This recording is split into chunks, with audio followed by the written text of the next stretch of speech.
December 11th, 2005. It's week 14 of the NFL season, and we head to Giants Stadium for this AFC matchup between the Oakland Raiders and the New York Jets. I would like to say that as we're near the end of the season, that this was a massive game between two teams fighting for a playoff spot. But if I said that, I'd be lying.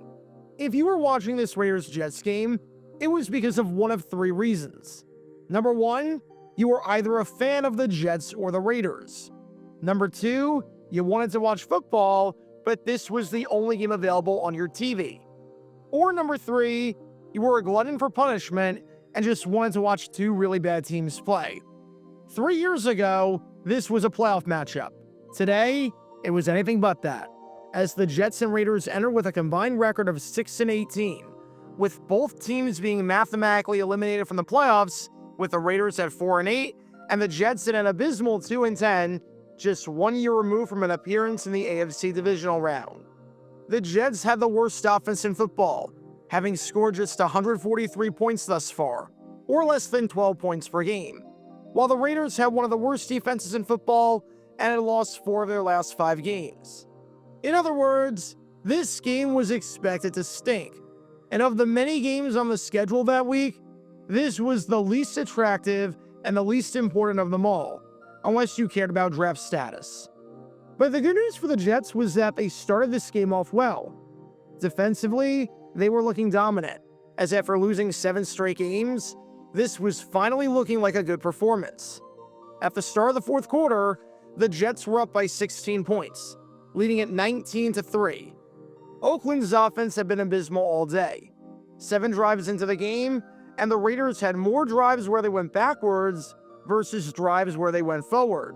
Seriously, they had 4 drives of negative yardage, and at one point, turned the ball over on back-to-back one-play drives. 3 quarters in, and the Raiders had just 111 yards of offense.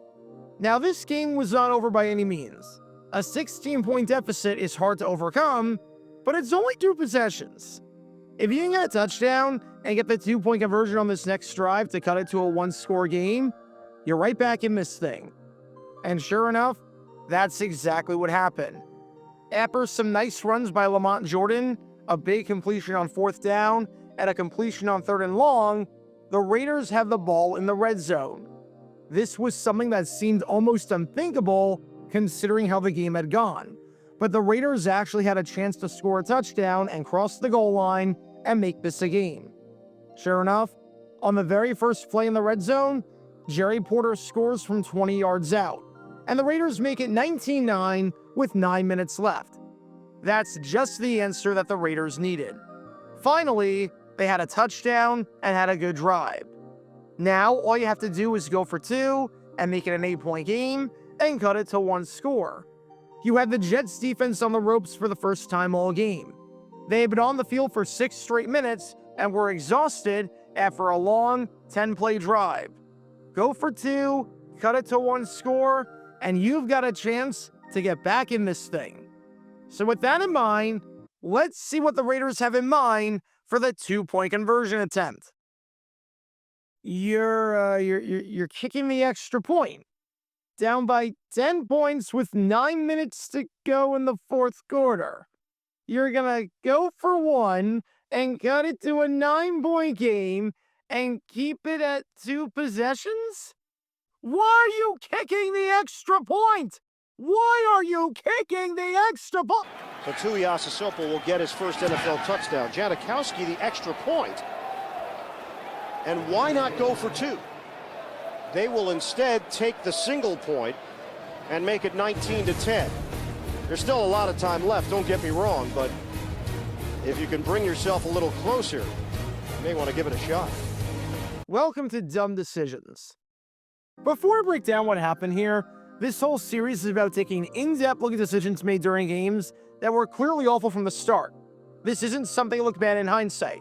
Rather, this is something that looked awful almost immediately. These are moves where your gut instinct tells you right away that there is no way this can possibly work. And sure enough, your gut instinct was smarter than that of an NFL head coach. And for this one, we're taking a look at the mind of Oakland Raiders head coach, Norv Turner. 1 year later, the San Diego Chargers would go 14-2, lose in the divisional round to the New England Patriots, and would fire their head coach, Marty Schottenheimer, after an incredible season. They replaced him with this man.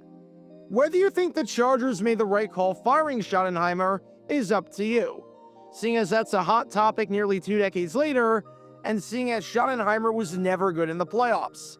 However, just keep in mind that they replaced the man with Norv freaking Turner, the man who thought that it was a good idea to kick an extra point down by 10 midway through the fourth quarter.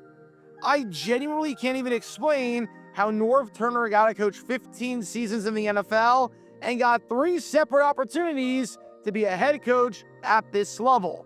And decisions like this one make it very easy to see why the man was fired shortly at the end of the 2005 season. So with that in mind, let's take a look at why kicking an extra point down by 10 with 9 minutes left in the game is a really bad idea. At the end of the day, football isn't a game of points. Rather, it is a game of possessions. What I mean by that is that it doesn't matter how many points you are down by. Rather, it's how many possessions you are down by. And when it's late in the game, you need to do everything in your power to make up a possession. Now, if it's early in the game, maybe not so much. If this was 15 minutes into the game and you want to kick, fine. You'll have plenty of chances to make up that possession. But with 9 minutes left in the game, you might not have the opportunity to get the number of possessions that you adequately need in order to come back. So with 10 minutes left in the game, anything you can do to reduce the deficit from a possession standpoint is absolutely necessary. And with that, let's look at the risk and reward of going for 2 in this spot, which is what any sane person would have done versus kicking the extra point, which is what Norv Turner decided to do for some moronic reason that you're going to see in a little bit and is going to baffle you. Let's say you go for 2 and you miss it. That stinks, as you're down by 2 possessions. But if you go for 2 and you get it, which is not impossible by any means because you're from the 2-yard line, you now only need 1 more possession to tie the game. The best case scenario is that you're down by 1 score. Now, if you kick the extra point, if you miss it for some inexplicable reason, which is hard to do seeing as it's a 19-yard field goal, you're down by 2 scores. But if you make the extra point, congratulations. You're still down by 2 scores. The worst case scenario in both is the same. But the best case scenario in the option where you go for 2 is significantly better than the best case scenario in the option where you go for 1. If you kick the extra point, you still need to have 2 more successful drives in order to be in the spot that you want to be. And that doesn't even take into account the fact that time might be a huge issue on the second drive because the Jets will have 2 more chances to run the clock down as much as possible. I'll put it like this. We're just going to assume an average starting field position on the drive around the 30-yard line. Over the first 8 drives, the average starting field position was at the 32. You're down by 10 points. You need to get 2 yards on one play, then need to get 70 yards the next drive, and then get another 2 yards on the play after that. In other words, if you go for 2 and you get it, you'll need 72 yards the rest of the way to not be trailing. Let's say you kick the extra point though. You still need to go 70 yards on your next drive to get the touchdown, and then you'll need to go another 30 or 40 yards to get a field goal, all with limited time, and all while crossing your fingers that your defense, which had allowed 20 or more yards in all but one of New York's first 8 drives, and which had been on the field 60% of the time, getting completely obliterated in the time possession battle, can get not 1, but 2 quick stops.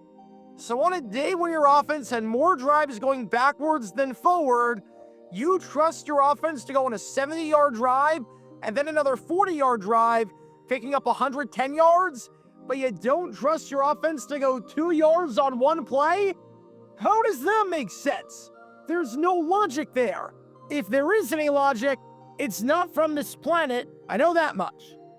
But fortunately, we got an explanation after the game from the man you've been watching this entire time about why he decided to kick the extra point and turn a two-score game into a two-score game.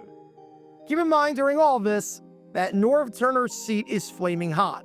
His 2 seasons with the Raiders had been a massive disappointment thus far, and the team had fallen off hard since making it to the Super Bowl 3 years ago. I don't think this explanation helped cool his seat, because as Turner said to the press, "We thought about it, but with a 9-point game, it's still a 2-possession game." In other words, we thought about going for 2, but we don't want to be chasing the points if we don't get it.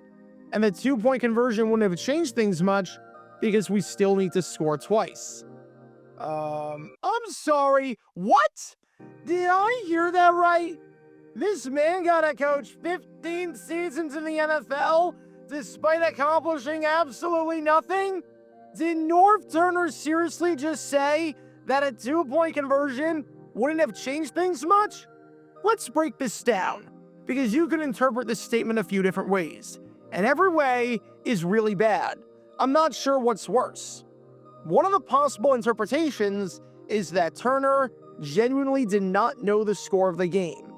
Maybe he thought the Raiders were down 19-8 for some reason, thinking that they scored a safety earlier in the game, despite the fact that the Jets hadn't run a play inside their own 5-yard line all game, and that a 2-point conversion would have made it 19-10, which wouldn't have changed things a ton, since 9 points is still 2 possessions, and you need to score a touchdown and a field goal. If only there was this thing that you could look at that would tell you the score of the game. Someone should get on that and create it. We could call it, I don't know, a scoreboard or something. Oh no, just look up! Look up at the freaking screen! Especially considering the fact that on the touchdown that Jerry Porter scored, the Jets challenged the play, so you had plenty of time in between the touchdown and the attempt afterwards to look at it and refresh your memory. It's insane. That is one possible explanation for Turner's incompetence. He genuinely didn't know the score of the game. Explanation number 2 with that quote, a 9-point game with 9 minutes to go is not insurmountable, and there's no reason to chase the points that early when you have plenty of time left. And true, a 9-point game with 9 minutes to go, while not ideal, is not impossible to come back from. We've seen it happen before, and we've seen teams come back from far worse. But you know what's less insurmountable and more manageable to come back from? An 8-point game! A 1-score game is easier to come back from than a 2-score game. And you had a chance to make it a 1-score game, and you didn't do it for some reason. You're not going to have too many chances left to touch the football. You only have 2 timeouts remaining. On their first 8 drives of the game, the Jets held onto the ball for an average of 3 minutes and 45 seconds, scoring on 5 of them. If the Jets maintain their average over the next 2 drives, that takes up 7 minutes and 30 seconds, meaning that you, even if you stop them twice, barring a turnover or an onside kick recovery, will have roughly 2 minutes left with the football. You don't have time to say, well, let's not chase the points here, it's early, because you don't have time left in this game period. You are completely underestimating the clock. It's like if there's 6 seconds left in a college basketball game and you have no timeouts. The other team is in the double bonus and you're down by 3.